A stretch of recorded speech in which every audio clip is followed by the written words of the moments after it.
Martes 1 de enero de 1867. Ayer, Leonor me pidió que la acompañara al concierto que por el fin de año, según la costumbre vienesa, dio la banda militar de los austriacos que se quedaron en México. Yo no quería ir, pues le dije que se me hacía una falta de respeto ir a divertirme mientras a lo mejor Juan de Dios está dándose de balazos en ese mismo momento y poniendo en riesgo su vida. Sin embargo, finalmente accedí a acompañarla porque casi me lo suplicó, en virtud de que su marido no quería venir y, como siempre la deja hacer lo que quiera, le puso la condición que fuese acompañada de alguien de respeto, o sea, yo. También mi mamá me pidió que fuera porque cree que me conviene entretenerme un poco y, aunque no baile, yo no me imaginé que alguien fuera capaz de bailar estando las cosas como están. La música me servirá de distracción. Los austriacos están muy animados, bebiendo cerveza en grandes cantidades. Escuchamos primero un concierto de marchas y sinfonías y luego comenzaron los valses y las polcas. Como me lo temía, un oficial austriaco, el capitán Pawlowski, me invitó a bailar, pero no acepté. Creo que él tampoco tenía muchos deseos de hacerlo, pues mejor se sentó a mi lado y se puso a platicarme de sus hazañas y a intentar hacerme la corte, con el consabido «Es usted muy bella». Me estaba cansando poco a poco de sus impertinencias hasta que tuvo el atrevimiento de preguntarme si tenía novio, momento en el que me harté de su presencia y le dije que sí, que era capitán del ejército de Oriente y que se dio el gusto de haber derrotado a los austríacos en Miahuatlán, donde ustedes corrieron como conejos. Me levanté y me cambié de lugar dejando al tal Pawlowski pálido y confundido. Leonor me dijo después que precisamente ese capitán fue uno de los que corrieron. Por su parte, mi querida amiga bailó toda la noche con el conde Kevin Hüller, a quien Maximiliano acaba de ascender a coronel. Salimos de allí en la madrugada y el conde amablemente nos acompañó, primero a mi casa y luego fue a dejar a Leonor a la suya. Leonor estaba como pavo real, porque a nuestro coche lo seguía un pelotón de husares que el conde pidió como escolta para protegernos. Martes 15 de enero de 1867. Muy temprano me despertaron los gritos de mi mamá, que regañaba duramente a mi nana Tomasa. La fue persiguiendo por toda la casa gritándole «¡Irrespetuosa! ¡Majadera! ¡Blasfema! ¡Grosera!». Alcancé a escuchar que la amenazó con correrla para siempre si volvía a repetir eso. Mi nana se encerró en su cuarto, llorando. Cuando pude le pregunté qué pasó y me contó que mi mamá la sorprendió en la cocina cantando una canción. Le pedí que me la cantara a mí y mi nana no quería, hasta que la convencí de que yo no iba a acusarla. La canción es muy simpática y alegre, y entendí entonces el tremendo enojo de mi mamá. Le pedí a mi nana que me la repitiera despacito para poder copiarla en un papel, y ella ya no quiso. Me acuerdo de lo que decía uno de los versos. La nave va en los mares, botando cual pelota. Adiós, mamá Carlota, adiós, mi tierno amor. Mi nana se aprendió la canción en el mercado, donde en el puesto de doña Chona, la que vende las corundas, la cantan todo el día. Después de comer le pregunté a don Sabás sobre la mamá Carlota y me contó que la canción la cantan por todas partes de la ciudad, porque dicen que la escribió uno de los generales republicanos, Vicente Riva Palacio, y que se ha convertido en el himno de las tropas de Juárez. También me dijo que los gendarmes ya ni siquiera hacen caso cuando oyen a alguien cantar la mamá Carlota, porque entonces tendrían que llevarse a toda la gente a la cárcel y no cabrían tantos en ella. Quisiera ver la cara de Maximiliano cuando oiga la canción. Debe ser espantoso acordarse de que su mujer está demente. Creo que por eso decidió quedarse en México. Es preferible morir con honor aquí que la vergüenza de regresar derrotado, para vivir como por siempre con una loca. Voy a sentarme al piano a ver si puedo sacar la melodía. Por supuesto, esperaré a que mi mamá se vaya al rosario.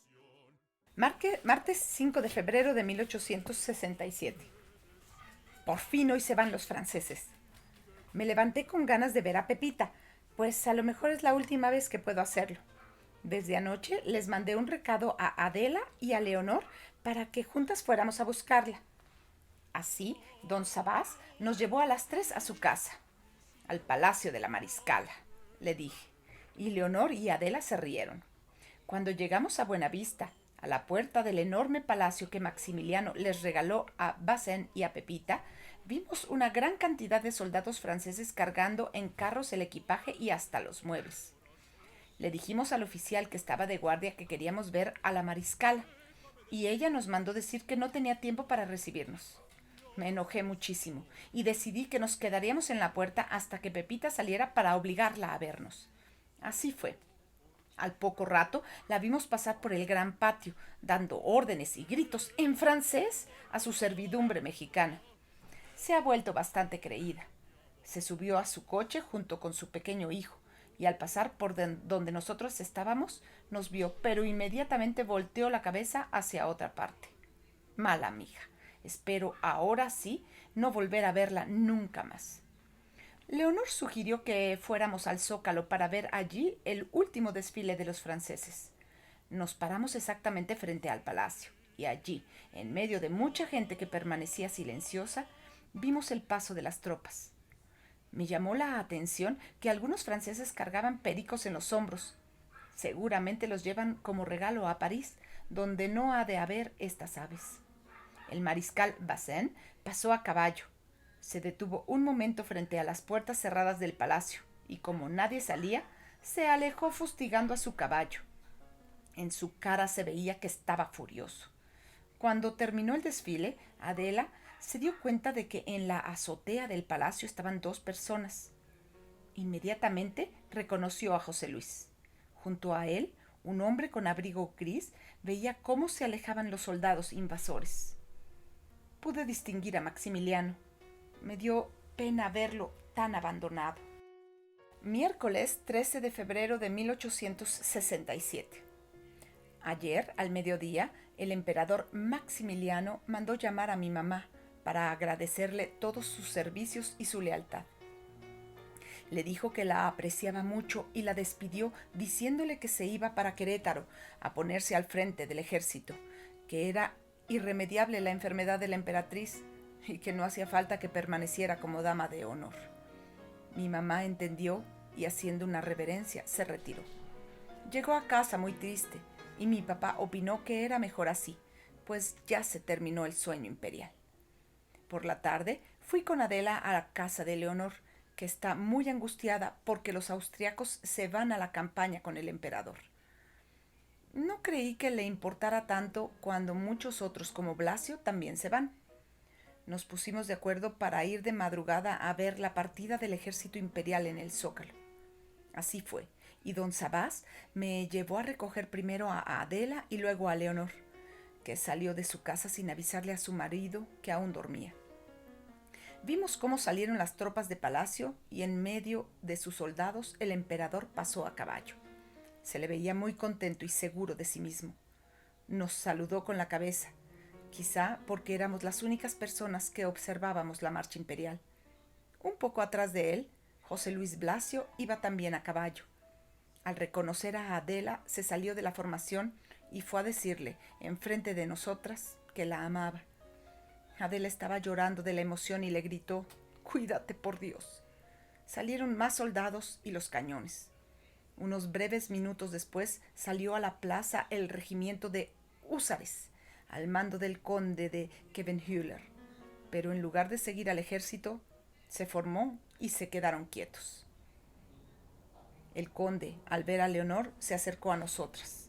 Nos explicó que el emperador no quiso que los austriacos fueran con él porque deseaba combatir nada más con tropas mexicanas, por lo que ellos, a pesar de sus súplicas, y que le reiteraron que se quedaron en México por su Kaiser Max, se veían en la obligación de permanecer en la capital.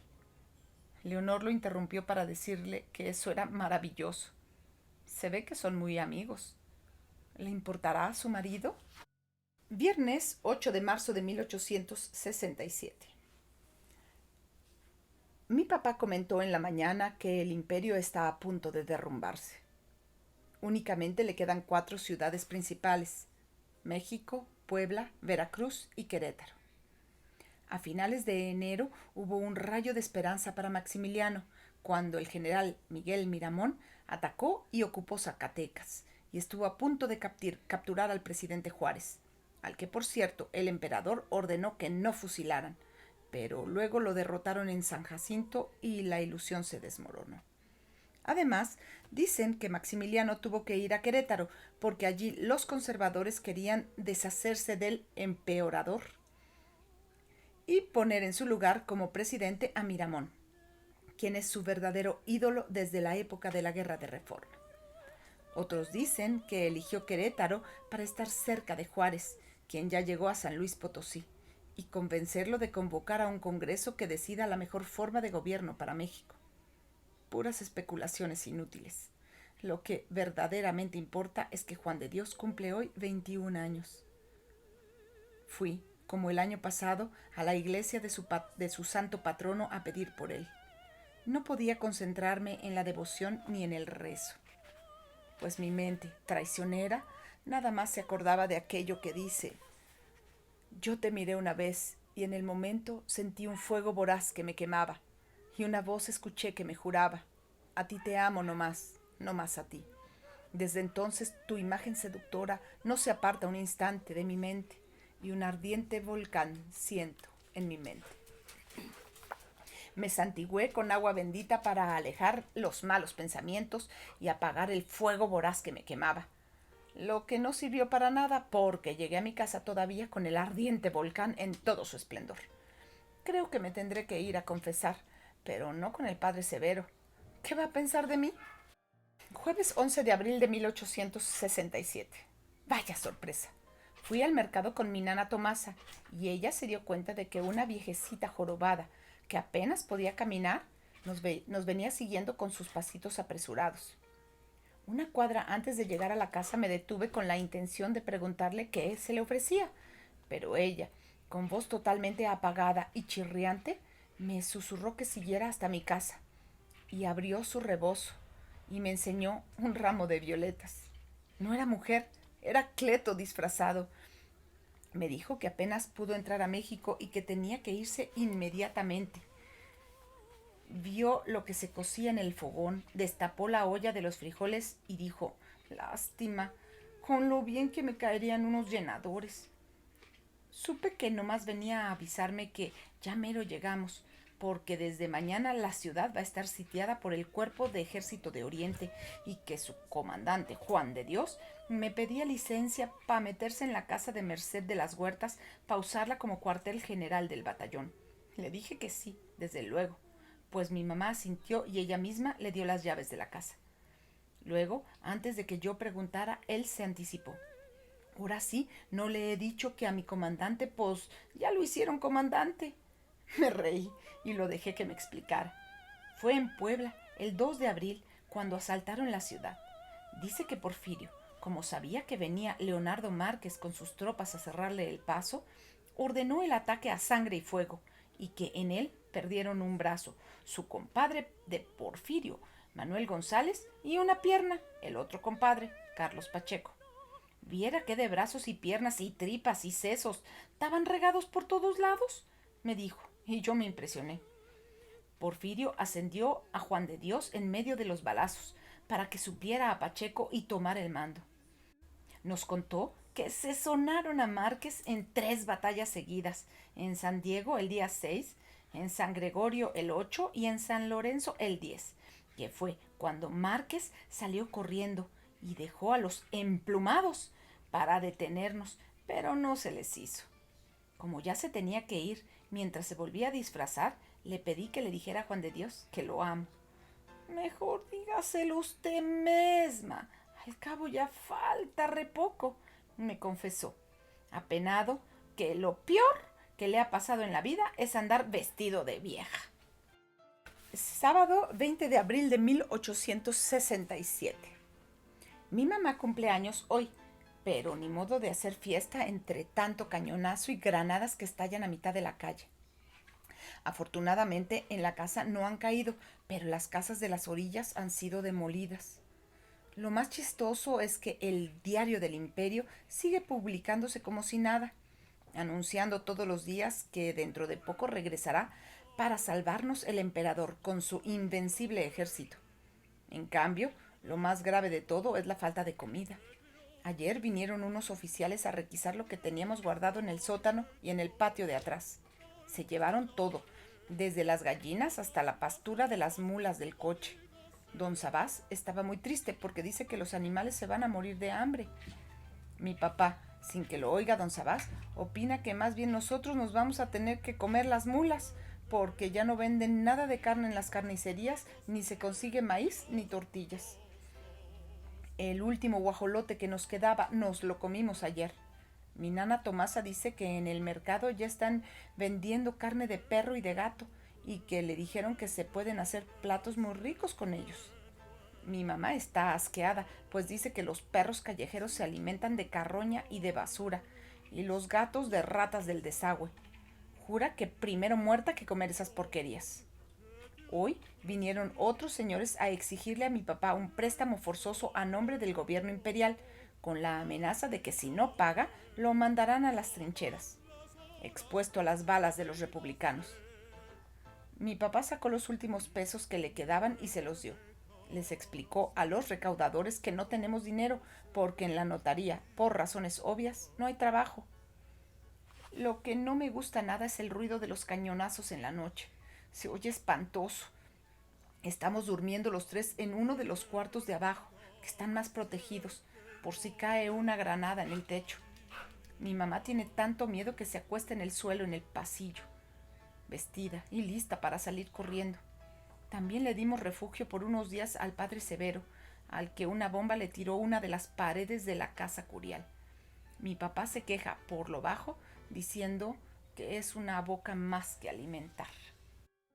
Sábado 18 de mayo de 1867. Podemos comer gracias a Ignacio Torres Adalid y Leonor. Ella tenía razón. Los verdaderamente ricos no tienen problemas. A ellos no les requisaron los víveres y nada más les pidieron un préstamo, eso sí, muy cuantioso, que Ignacio pagó de inmediato. Nos han dado maíz, pollos, pastura y hasta harina, con la cual mi mamá se animó e hizo un pastel de chocolate. También Ignacio le regaló a mi papá 3 cajas con 12 botellitas de vino húngaro cada una, que tienen el sello del Palacio Imperial. Le explicó que Maximiliano mandó vender sus vinos y él fue uno de los que se ofrecieron a comprarlos. El que está muy contento es don Sabás, porque se salvaron sus mulas. Mi papá le preguntó a Torres Adalid sobre lo que pensaba hacer en el futuro, y él contestó que no tenía pendiente porque mandó que de sus haciendas se dieran caballos, alimentos y todo lo necesario a las tropas de Porfirio Díaz. Además de que les pidió a cientos de sus peones que se alistaran en el ejército republicano. Hay que saber quedar bien con Dios y con el diablo. El diablo, en este caso, es Leonardo Márquez, el general que manda en la ciudad y que fue nombrado por el emperador lugarteniente del imperio. Lo apodan el Tigre de Tacubaya, en recuerdo de una de sus sangrientas hazañas, cuando mandó fusilar a una veintena de muchachos liberales, entre los que se hallaban algunos médicos que atendían a los heridos durante la Guerra de Reforma. Sus propios subordinados le tienen terror. Y Leonor me comentó, sin que se diera cuenta su marido, que los oficiales austriacos están muy a disgusto con él. Dice que el conde Keppenhüller ha tenido enfrentamientos con Márquez porque dirige al ejército de manera torpe. Hoy acompañé a mi mamá al rosario y de regreso nos sorprendió una granizada de balas que rebotaban en las campanas y en las paredes del templo. Corrimos a refugiarnos en un zaguán abierto donde estaban 2 soldados emborrachándose. Mi mamá los regañó por estar allí y ellos le contestaron que ¿pa' qué peleamos si ya agarraron al Maximiliano ese? Pensamos que esos miserables eran unos cobardes. Miércoles 29 de mayo de 1867. Nos despertamos de madrugada, sobresaltados porque alguien tocaba frenéticamente a la puerta. Mi papá se levantó a ver quién era y resultó ser Rafael, uno de los hijos de don Sabás, que al escuchar que mi papá lo llamaba, llegó corriendo del patio de atrás, donde está su cuarto. Padre e hijo se abrazaron en presencia de todos y don Sabás se enteró de que su otro hijo, Luis, está con bien y que se quedó en Querétaro con las tropas que custodian a los prisioneros. Mi papá se sorprendió y preguntó que cuáles. Rafael se dio cuenta que no sabíamos nada y nos contó que desde el 15 de mayo Querétaro cayó en poder de la República y que Maximiliano, Miramón, Mejía y los demás generales y oficiales estaban presos esperando ser juzgados. No se explicó que estaba en México porque tenía un salvoconducto del general Porfirio Díaz y otro de Leonardo Márquez, por lo que pudo entrar a la ciudad en busca de los abogados que Maximiliano solicitó para que sean sus defensores, a los cuales encontró ayer y por eso hasta hoy vino a ver a su papá. Mi mamá mandó a Tomasa a que nos diera café y pan e invitó a Rafael a pasar para que nos contara todo lo sucedido. Rafael es teniente en las tropas del general Vicente Riva Palacio y también conoce a don Mariano, su padre, el esposo de mi poetisa favorita, Dolores Guerrero, que es abogado designado por Maximiliano y por eso lo enviaron a él a buscarlo. Supimos entonces que Querétaro resistió durante más de 70 días y que hubo veces que los imperiales, guiados por Miguel Miramón, estuvieron a punto de derrotar a los republicanos, mandados por Mariano Escobedo, pero que gracias a los pleitos y diferencias de los propios generales de Maximiliano y a que el coronel López lo traicionó, fue posible que los republicanos tomaran la ciudad. Mi papá dijo que de López no se podía esperar nada bueno. Mi Rafael le comentó que se decía que a López lo mandó el propio Maximiliano a negociar, pero lo que importaba es que el emperador ya estaba preso. Rafael tiene razón, con traición o sin ella, el imperio no podía sobrevivir. Más temprano que tarde, todo caería por su propio peso. El sueño imperial mexicano se acabó. Sábado 1 de junio de 1867.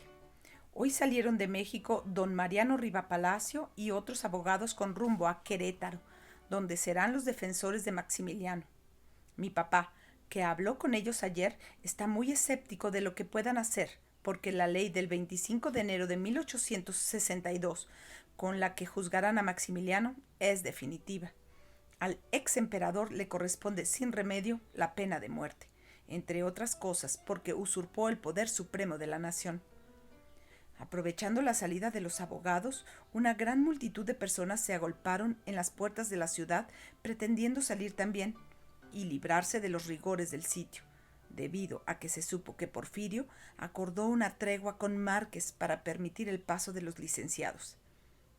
Muchos lograron escapar de México en el corto tiempo en que no hubo cañonazos.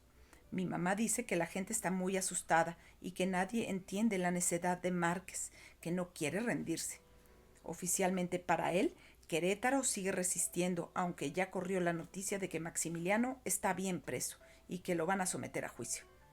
Al escribir estas palabras me di cuenta de que hoy, hace justamente 3 años, mi papá me regaló este diario. ¿Cómo ha pasado el tiempo? En ese entonces, según leo aquí, yo dudaba que fuera capaz de escribir algo. Copio lo que apunté ese día. A lo mejor nunca sucede nada digno de ser recordado, pues, ¿qué le puede pasar de emocionante a una niña como yo que apenas voy a cumplir los 15 años? 3 años después, el diario está repleto de páginas escritas con mi puño y letra. Sí pasaron muchas cosas. Sí hubo emociones, tristezas, alegrías, angustias, momentos felices y a veces trágicos, amor y dolor, sufrimientos y esperanzas, como la vida de todo ser humano, como la historia de cualquiera. Pero esta es mi propia historia, la que está en estas páginas, lo que yo he vivido. Tenía razón mi papá. Mi diario se convirtió en mi confidente y en mi más fiel compañero. Entonces apenas iba a cumplir 15 años. Hoy, dentro de poco, cumpliré, si Dios quiere, 18. 3 años, los más intensos de mi juventud, los que no olvidaré jamás. Viernes 21 de junio de 1867. Leonor vino a buscarme muy temprano para decirme que hoy entrarán las tropas de Porfirio Díaz a la Ciudad de México. Ya era tiempo. Leonardo Márquez, como buen cobarde, se escondió desde hace 2 días y su segundo al mando comisionó a los coroneles austriacos para que negociaran la rendición de la ciudad, pues hay rumores de que ya fusilaron a Maximiliano en Querétaro. Y parece que eso fue lo que decidió apurar la entrega de la plaza, pues si el emperador está muerto, no tiene caso seguir luchando. Se fue pronto porque se salió sin avisarle a su marido. Me fijé que en la puerta la esperaba un coche que no era el suyo, conducido por un husar austriaco. Corrí a darle a mis papás la buena noticia y los tres nos postramos frente a la imagen de la Virgen de Guadalupe y le dimos gracias porque la guerra ya terminó. Se nos unieron Tomasa y don Sabás en las oraciones. Al poco rato llegó Adela con la misma noticia, que ella oyó en el mercado. Yo estaba muy nerviosa y agitada y fue mi mamá la que se dio cuenta. «Ya vas a volver a ver a Juan de Dios». No pude más y me eché a llorar. Al rato escuchamos que las campanas de todas las iglesias tocaban el toque de queda y los gendarmes pasaban gritando que todo el mundo se quedara en sus casas. Adela se fue corriendo a la suya. Durante algunas horas no oímos nada hasta el atardecer, cuando claramente percibimos el ruido de los caballos. Me asomé al balcón y en la esquina pude ver cómo pasaban cientos de jinetes vestidos como chinacos con sus paliacates rojos en el cuello. Eran soldados republicanos. Desobedeciendo la queda, mi papá y yo fuimos a ver y pasó frente a nosotros el general Porfirio Díaz, a quien reconocí de inmediato. Nos saludó tocándose la visera de la gorra. Iba muy sonriente. No pude ver a Juan de Dios, pero mi papá cree que seguramente entró por la calle de Tacuba o por la de San Francisco, si su cuartel lo estableció, como nos dijo Cleto, en Merced de las Huertas. Mi papá se fue con don Sabás a ver qué averiguaba, y yo me fui a acostar con el corazón palpitando y sin dejar de llorar de la emoción. Sábado 22 de junio de 1867. Me fui muy temprano a misa de 7 a pedirle a la divina providencia, a la que tanto debo, que mi encuentro con Juan de Dios saliera bien. Tenía miedo, porque a pesar de todo el amor que le tengo, fueron casi 2 años de no verlo y no sé cómo haya regresado. Las calles estaban vacías, sin coches ni gente, y de tanto en tanto se dejaban ver patrullas de soldados republicanos en perfecta formación. Mi papá comentó muy temprano que Porfirio Díaz exigió a sus tropas un completo orden y respeto a la población civil, y que no permitiría ningún saqueo ni nada por el estilo. Así que caminé tranquila. Ninguna casa estaba abierta y los balcones de todas permanecían cerrados. Solo los perros ladraban a mi paso. En la iglesia estábamos en misa 2 viejecitas y yo. El padre Severo oficiaba y creo que tenía prisa porque no dio sermón después del Evangelio. Estaba de rodillas, esperando la consagración, cuando de pronto sentí que alguien me tocaba la espalda. Era mi nana Tomasa, que venía toda agitada. Me pidió que saliera pronto y entendí de qué se trataba. Me levanté y el padre Severo, que se dio cuenta del escándalo de mi nana, me echó una mirada fulminante. Con irreverencia le alcancé a pedir: «Rece por mí, padre». Salí corriendo tras mi nana y afuera el sol me deslumbró. Me tallé los ojos y me quité la mantilla y vi en el atrio a un oficial montado en su caballo. Me di cuenta inmediatamente que era Juan de Dios. Corrí hacia él mientras se desmontaba y lo abracé fuertemente. Él me besó en la boca a la vez que me estrechaba en sus brazos. Luego, más calmado, me explicó que fue a buscarme a mi casa, pero que mi mamá le dijo que estaba en misa y mandó a mi nana por mí. Él siguió a Tomás hasta la iglesia. Me fijé que traía puesta la gorra que yo le bordé y se lo hice notar, puesto que era una gorra de capitán, pero sus insignias son de comandante. Me explicó que la usaba porque provenía de mis manos, así como la medallita de la Virgen de Guadalupe que traía en el cuello y que me enseñó. Le dije: «Te quiero», y me volvió a besar. Con el rabillo del ojo vi que llegaban mis papás. Cuando Juan de Dios los vio, me estrechó fuertemente mientras ellos se acercaban para abrazarlo también. Domingo 23 de junio de 1867. Cuando regresamos de misa, ya nos estaba esperando Juan de Dios en la sala. Venía con su uniforme de comandante y con su gorra de capitán, según él, a pedirme que le agregara un galón más, adecuado a su grado militar. Luego, ya en serio, le pidió a mi papá su permiso para visitarme formalmente y él le respondió que era una decisión que me correspondía a mí. Por supuesto, dije que sí. A mi mamá le informó que cuidó mucho la casa de Merced de las Huertas y que le ratificaba que ese pueblito era la parte más bonita del Valle de México. Le dijo, además, que algún día pensaba comprarle esa casa para poder irse a vivir allí con su futura esposa. Todos nos reímos y a mí se me subieron los colores. Se quedó a comer con nosotros, porque mi papá quería escuchar de viva voz todas sus andanzas. Juan de Dios fue muy parco, porque dice que no es un héroe, sino un hombre que cumplió con su deber. La guerra es terrible, nos aseguró, y la visión de la muerte lo es más. Luego él nos invitó a todos, aunque fuimos en nuestro coche a la Alameda, a escuchar el concierto de las bandas de música de los regimientos de Oaxaca. Esta vez no llevamos a mi nana, así que cupimos los 4 dentro. En el trayecto le dijo a mi papá que el licenciado González venía ya en camino, con la comitiva del presidente Juárez. A mi papá le dio mucho gusto oír eso. En la Alameda, por primera vez, pude pasear con Juan de Dios tomada de su brazo, seguidos por mis papás. Por allí andaba el general Díaz, ocupado con otros militares, así es que no pudimos conocerlo. De pronto, las bandas comenzaron a interpretar un vals que yo nunca había oído. Todos los militares presentes aplaudieron, incluso Juan de Dios, quien nos explicó que ese vals lo compuso un músico oaxaqueño llamado Macedonio Alcalá hace unos meses y que era la pieza favorita de Porfirio Díaz. Se llama Dios nunca muere y es algo así como el himno del Cuerpo de Ejército de Oriente. Sentí un estremecimiento por todo el cuerpo al escuchar esa música. ¿O sería porque Juan de Dios me tomó de la mano? Lunes 24 de junio de 1867. Vino a verme Leonor. Estaba muy rara desde que llegó. Por más que mi mamá le hacía plática, Leonor no contestaba. Cuando nos quedamos solas se echó a llorar. Cuando se repuso me confesó. Engañé a mi marido. Y yo, como una tonta, le pregunté ¿con quién? Cuando en realidad ya lo adivinaba. Fue con el conde Carlos de Khevenhüller. En eso tenía que acabar esta historia. Leonor se justificó diciéndome que lo amaba y que no podía permitir que los republicanos lo capturaran. La noche del viernes, mientras las tropas de Porfirio Díaz comenzaban a entrar en la ciudad, Leonor estaba asomada al balcón de su casa cuando vio que unos soldados perseguían a un hombre, que al acercarse reconoció de inmediato. Era su idolatrado conde. Ella no se contuvo y lo invitó a subir a su balcón.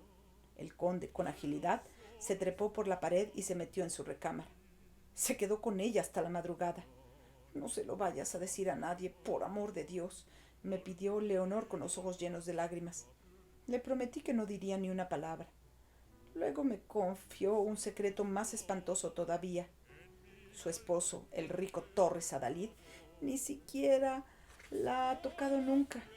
Yo ya sabía que la casaron con ese hombre por voluntad de sus padres y que es un matrimonio de conveniencia. Leonor dice que su marido la usa para fingir socialmente que es una persona decente y con familia, pero que nunca han hecho vida de casados. Del único hombre que me he enamorado es de Carlos, me aseguró Leonor. Por eso me entregué a él, pues él es y será el gran amor de mi vida. Todavía no salgo de mi asombro. Leonor está orgullosa de lo que hizo. Ya en la noche, mi papá nos contó que el general Díaz ordenó que todos los oficiales austriacos fueran encerrados. Como no queriendo, pregunté si entre ellos estaba el conde Khevenhüller. Mi papá respondió que sí, que él era uno de los presos. No sabe si los van a fusilar o los van a dejar libres para que regresen a Austria. Pobre de mi amiga Leonor, casada con uno y enamorada apasionadamente de otro. Cometió el pecado de adulterio, pero no le importa. Qué extraño es a veces el amor. Lunes 1 de julio de 1867. Juan de Dios pasó por mí para llevarme a presentar con el general Porfirio Díaz. Esta vez llegó en un coche abierto, conducido por un soldado muy bien uniformado. Era Cleto, quien al saludarme me dijo: «A ver cuándo me regala otro molinito». Le contesté que cuando quisiera pasar a ver a Tomás para que se lo preparara. Él se rascó la cabeza y refunfuñó: «Uy, no, si nomás viera los ojos que me echa la nana de usted, hasta se me hace que me quiere matrimoniar. Mejor no voy». Juan de Dios y yo nos reímos, y en el camino le conté todas las andanzas de Cleto de las que fui testigo. El general Díaz me felicitó por el novio de usted, señorita, que es y será uno de mis mejores amigos. Luego, Juan de Dios me llevó a una sastrería donde le están cosiendo una gran bandera mexicana de tamaño monumental que el general Díaz le va a dar al presidente Juárez una vez que regrese a México, para que la hice en el Zócalo. Juan de Dios es el encargado de que esté lista a tiempo y ya nada más faltan 2 semanas. Juan de Dios cree que Porfirio Díaz llegará a ser presidente de México, pero que por mientras ya tiene muchos problemas con don Benito, porque desobedeció sus órdenes y en lugar de fusilar a los imperiales los está dejando en libertad. Dice Juan de Dios que Porfirio cree que más se gana con el perdón que con la venganza.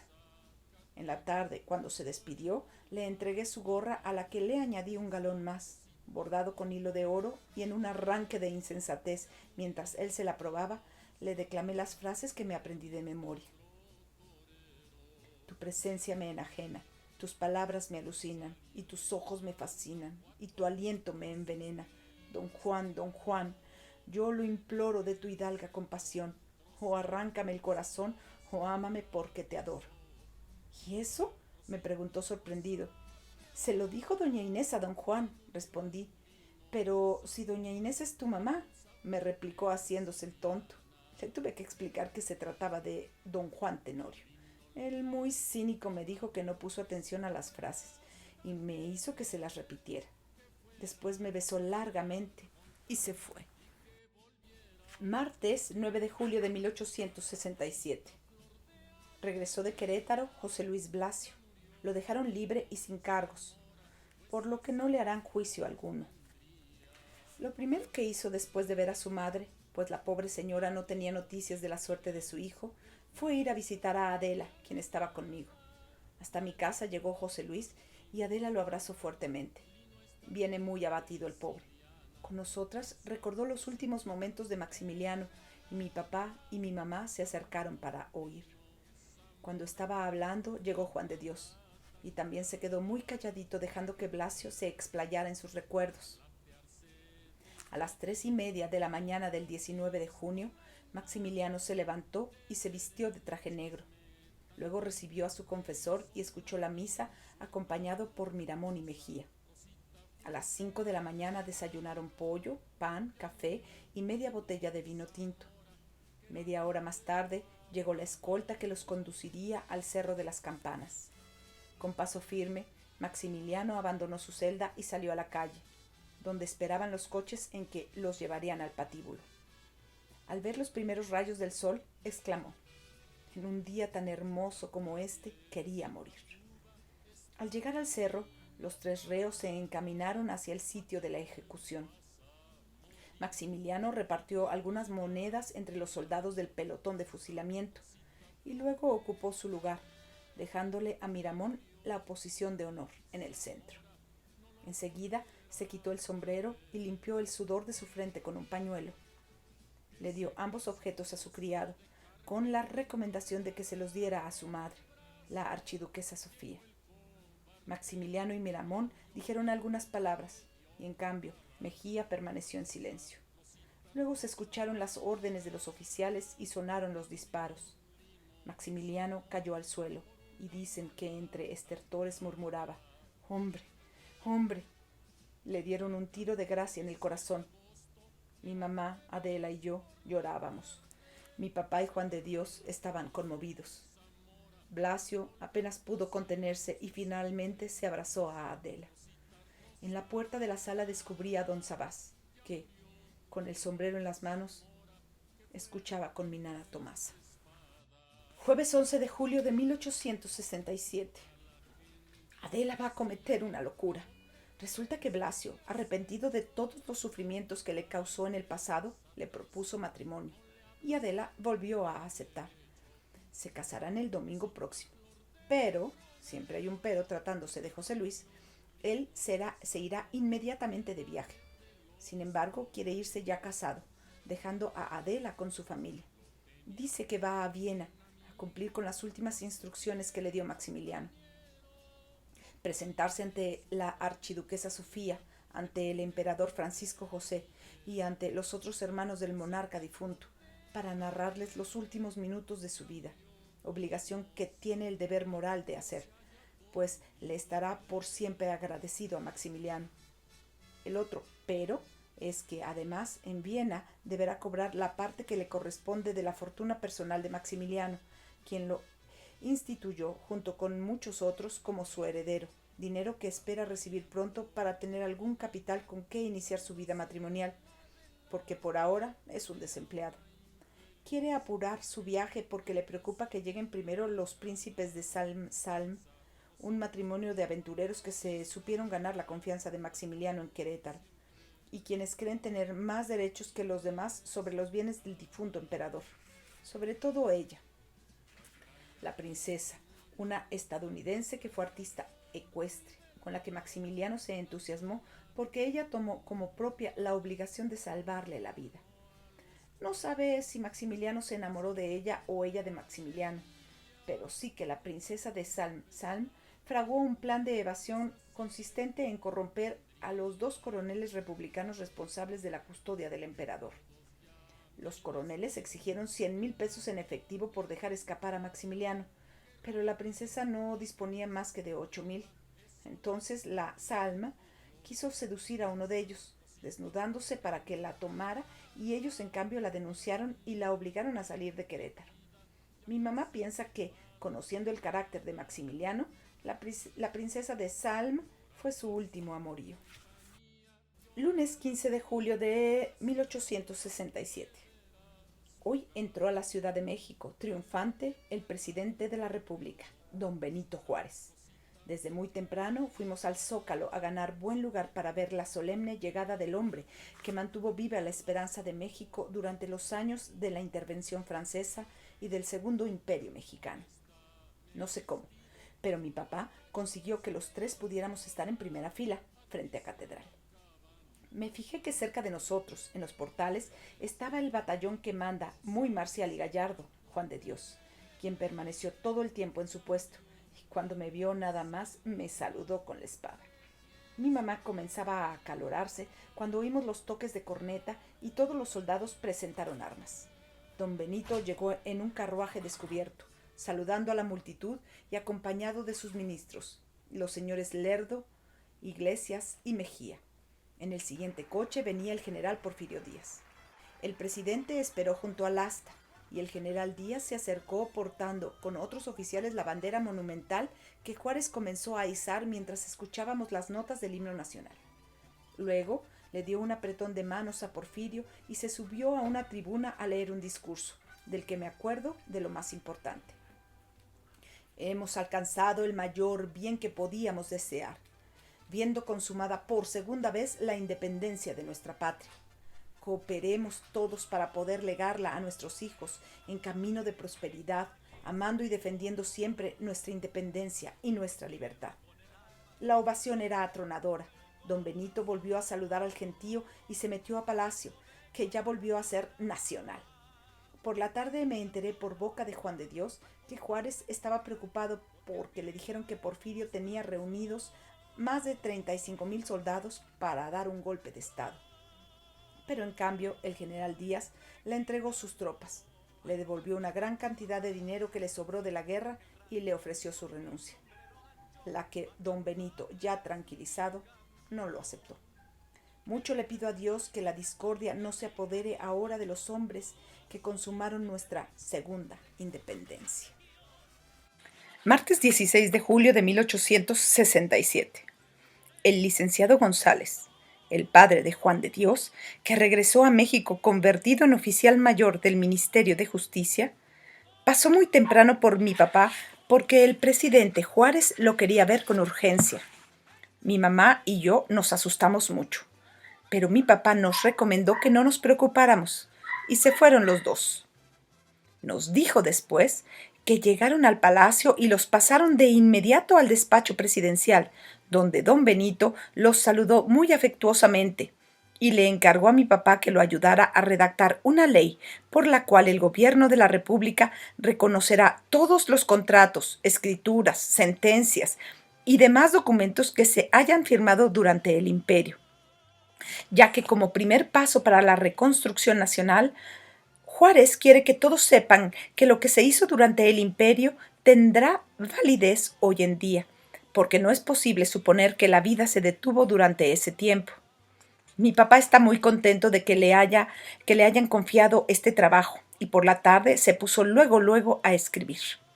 Nos contó también que al despedirse, el presidente le agradeció todo lo que hizo por la República. Mi mamá y yo nos sorprendimos, pues no sabíamos que hubiera hecho algo, y nos confesó que durante muchos años, desde que Juárez salió de México en 1863, daba mensualmente diversas cantidades de dinero para ayudar al sostenimiento de las tropas republicanas sin que nadie se enterara, para seguridad de todos, pues cada quien hace la guerra a su manera. Juárez los acompañó hasta la puerta y mi papá le dijo: «Gracias, señor presidente». Y él le contestó: «Acuérdate que para los amigos soy Benito». Y se dieron un abrazo. Afuera del despacho presidencial estaba Juan de Dios esperando a su papá, y cuando Juárez abrió la puerta, el licenciado González le pidió permiso para presentarle a su hijo. Don Benito, al darle la mano, le expresó que ya tenía muy buenos informes de él, pues Porfirio le habló mucho de su valor y empeño, por lo que ya ordenaba en ese momento que lo ascendieran al grado de teniente coronel. Juan de Dios estaba mudo de la impresión y no pudo ni dar las gracias. Dice su papá que así le pasa a veces. Ya lo sabía. Lo mismo le sucedió cuando vio mi vestido escotado. Miércoles 17 de julio de 1867. Hoy vinieron Juan de Dios y su papá, el licenciado González, a pedir mi mano. Juan de Dios vestía su nuevo uniforme de teniente coronel. Después de los discursos de circunstancia y de que mi papá respondió diciendo «sí», mi mamá se puso a llorar, pero me dijo que era de alegría. Mi papá, muy serio, levantó una copa, brindó por nosotros y muy emocionado dijo que estaba orgulloso de mí y orgulloso también de mi prometido. Antes de despedirse, Juan de Dios me tomó de la mano y con voz muy firme nos anunció que ese era el último día que portaba el uniforme, que mañana se daría de baja con honor porque, cumplido su deber hacia con la patria, de ahora en adelante se ocuparía de velar por nuestro nuevo hogar. Además, le pidió permiso a mi papá para volver a trabajar en la notaría, y él lo aceptó con mucho gusto. Mi mamá hasta le dio un beso en la mejilla. Por la noche, para festejar, mi papá nos invitó al teatro principal donde canta Concha Méndez. Las galerías estaban repletas de oficiales republicanos, y cuando salió Concha Méndez al escenario, la recibieron con una gran ovación. Se disponía a cantar cuando de pronto alguien gritó: «¡Que cante Mamá Carlota!». Y todo mundo comenzó a seguirlo. «¡Mamá Carlota! ¡Que la cante!». La pobre Concha Méndez estaba aterrada. Con voz quebrada, explicó que, habiendo recibido muchos favores de la emperatriz Carlota y disfrutando de su amistad, no podía burlarse ahora de ella.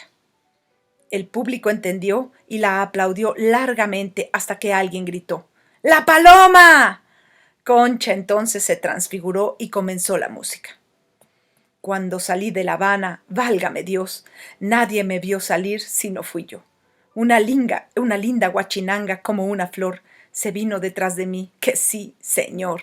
Si a tu ventana llega una paloma, trátala con cariño, que es mi persona. Cuéntale tus amores, bien de mi vida, corónala de flores, que es cosa mía. Ay, chinita, que sí, ay, que dame tu amor, ay, que vente conmigo, chinita, a donde vivo yo. Juan de Dios me tomó de la mano, y yo, sintiéndolo cerca, recargué mi cabeza en su hombro. Creo que me puse a soñar despierta. Marco histórico. En el año de 1821, México consumó su independencia respecto de España, después de exactamente 300 años de dominación. La Guerra de Independencia había durado 11 años, desde 1810, y, al terminar, el nuevo país ya libre estaba exhausto, con la economía destrozada y la amenaza de iniciar una época de caos debido a las muchas ambiciones que los diversos caudillos y sus partidos tenían, sintiéndose todos con el derecho de constituir la nueva nación conforme a sus ideales. Desde el primer momento, la lucha política interna se planteó alrededor de dos bandos, siguiendo cada uno de ellos un modelo específico de organización política que otros países disfrutaban. Así, durante casi 50 años, hasta 1867, se enfrentaron en México dos tendencias opuestas, irreconciliables, que se alternaron en el ejercicio del poder, las más de las veces por medios violentos como el cuartelazo, la azonada, el motín o el golpe de Estado, y que al tratar de imponer cada uno de ellos su modelo, causaron daños irreparables a la sociedad, a su progreso y a la imagen del país en el extranjero.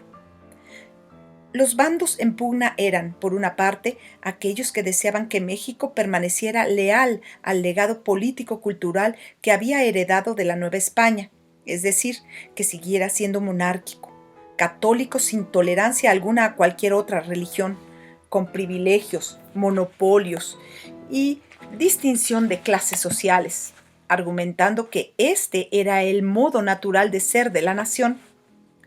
Los que así pensaron recibieron a lo largo de esos años varios nombres, según la forma que adoptaban para disputar el poder. Fueron monárquicos, centralistas, conservadores, reaccionarios e imperiales. Los contrarios eran aquellos hombres que creían que el progreso y la felicidad de México radicaba en copiar exactamente el modelo que había tenido un enorme éxito en Estados Unidos, país que veían como ejemplo de una nación moderna y triunfante. Había que olvidarse del legado tradicional y adoptar en definitiva el modo de ser estadounidense, como exigencia para alcanzar el verdadero desarrollo. Y, por ello, se autodenominaron el Partido del Progreso, federalistas, republicanos o liberales. Ambos partidos tuvieron oportunidad de poner en práctica sus ideas. Una vez consumada la independencia, se optó por la forma monárquica de gobierno, asumiendo el trono el emperador Agustín de Iturbide, quien había sido el libertador de México. Menos de 2 años duró el experimento, porque una revolución republicana lo arrojó del trono. Desde 1824 hasta 1864, la República permaneció estable como forma de gobierno, pero no así la respetabilidad propia de ella. Más de 40 personajes se disputaron a lo largo de 4 décadas la silla presidencial, llegando la mayoría de ellos al poder por la vía militar, salvo contadas excepciones. Al mismo tiempo, la incertidumbre provocada por tanto cambio en el poder ejecutivo se reflejó en algo mucho más serio. México tuvo en ese periodo 5 constituciones distintas, concebidas como la manera de imponer cada partido el modelo de país al que aspiraban. El desorden político contagió a la esfera económica. Si la Nueva España había sido la colonia más rica y sus minas, haciendas, comercios, telares y demás actividades la hacían autosuficiente, con la independencia esta situación cambió por completo. Se desplomó la actividad económica y el gobierno mexicano, de todos los partidos, se vio en la necesidad de acudir a los empréstitos internacionales para sufragar los más elementales gastos y emprender las más indispensables obras públicas. Así, la deuda externa mexicana creció desorbitadamente, lo cual tuvo un tremendo impacto negativo en el exterior. México pronto se convirtió en objeto de interés de otras potencias. Particularmente Estados Unidos de América ambicionó una cantidad muy grande de tierras que se ubicaban al norte de lo que había sido la Nueva España y que los gobiernos mexicanos mantenían improductivas y casi despobladas. Mediante ardides legales primero y después con la franca agresión bélica, entre 1846 y 1848, se apropiaron de lo que sería Texas, Nuevo México, Colorado, Arizona, Utah, Nevada y California. Naturalmente, la guerra fue un desastre para los mexicanos, a causa de la incapacidad del gobierno para oponerse con pocos recursos, con soldados casi hambrientos y con generales torpes y deshonestos al empuje de los estadounidenses. Por su parte, la insolvencia constante de México originó la intervención, por ejemplo, de Francia, que atacó al puerto de Veracruz en 1838 para exigir su pago. Este mismo pretexto sería usado en 1862 por la misma potencia para intervenir en México e imponer un imperio con un emperador europeo a la cabeza.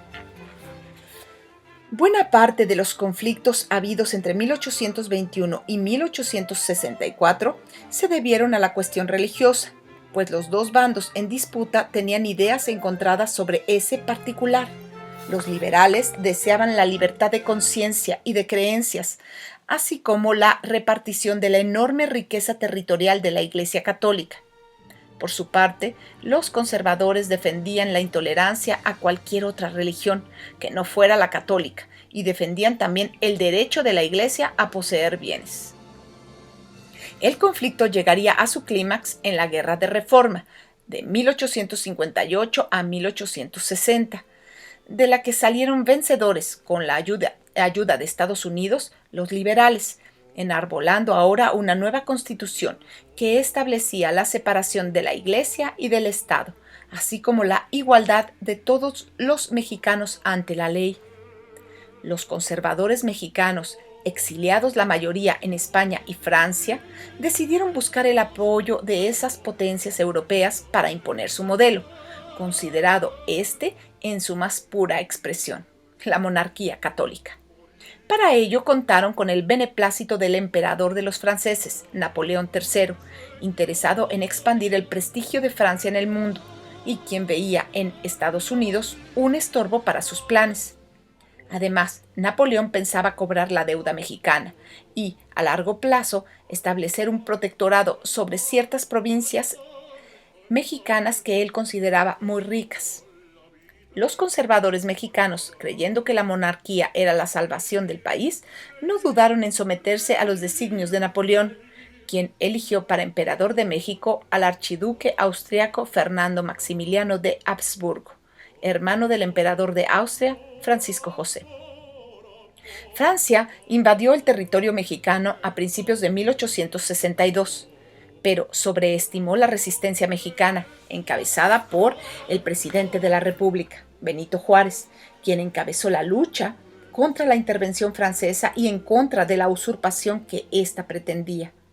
Entusiasmados por su presidente, los mexicanos resistieron a los franceses y llegaron a derrotarlos severamente en la ciudad de Puebla, lo que obligó a Napoleón a enviar un gran ejército de ocupación, más de 30,000 soldados, y a hacer una guerra de exterminio, sin cuartel, a los guerrilleros mexicanos que defendían su patria.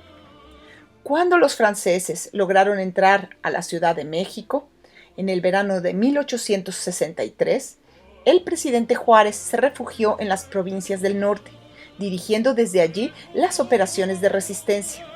A fines de ese mismo año le fue ofrecida la corona de México a Maximiliano y finalmente, en junio de 1864, llegó a la capital de su nuevo imperio, acompañado por su esposa, la emperatriz Carlota Amelia de Bélgica. El imperio mexicano duró solo 3 años. Nunca logró consolidarse debido a la resistencia mexicana, al apoyo de Estados Unidos a Juárez, a la incapacidad de Maximiliano para cumplir con sus compromisos financieros, adquiridos a título personal y por la nación, y los numerosos errores políticos del emperador, entre otros factores. A la postre, en junio de 1867 fue capturado, enjuiciado y fusilado mientras su esposa Carlota regresaba a Europa, para sobrevivirlo por 60 años en la locura total. A partir de entonces, y con el triunfo de Benito Juárez, México entró en una era de paz política y progreso económico, que persistiría hasta 1910. El diario de Clara Eugenia Reza y Pliego narra los 3 años de vida del imperio de Maximiliano en México.